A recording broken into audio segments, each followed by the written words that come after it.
নাটোরের চলন বিল দেশের অন্যতম বৃহৎ জলাভূমি। বর্ষা এলেই বিস্তীর্ণ বিল জুড়ে সৃষ্টি হয় মনোমুগ্ধকর জলরাশি। বিশেষ করে এই জলাঞ্চল এখন নৌকা ভ্রমণপ্রেমীদের অন্যতম আকর্ষণ। প্রতিদিন শত শত দর্শনার্থী নৌকায় ঘুরে প্রাকৃতিক সৌন্দর্য উপভোগ করছেন।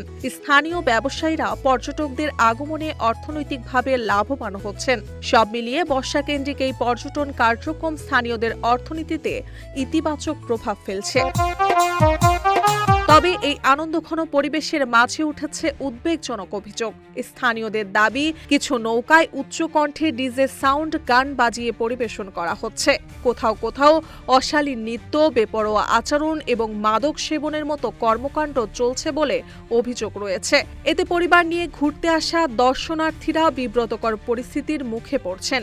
বিশেষ করে শিশু, কিশোর ও তরুণদের ওপর এসব কর্মকাণ্ড নেতিবাচক প্রভাব ফেলতে পারে বলে মনে করছেন অভিভাবকরা।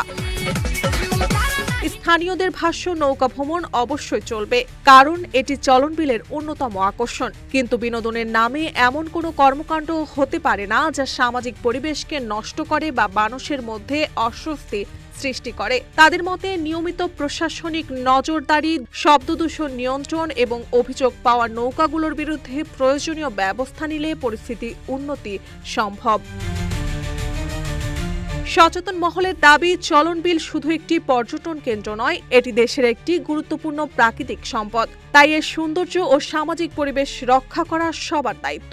আনন্দ বিনোদনের সুযোগ যেন কোনোভাবেই অশালীনতা বা অসামাজিক কর্মকাণ্ডে পরিণত না হয়, সেদিকে সংশ্লিষ্টের কঠোর নজরদারি প্রয়োজন।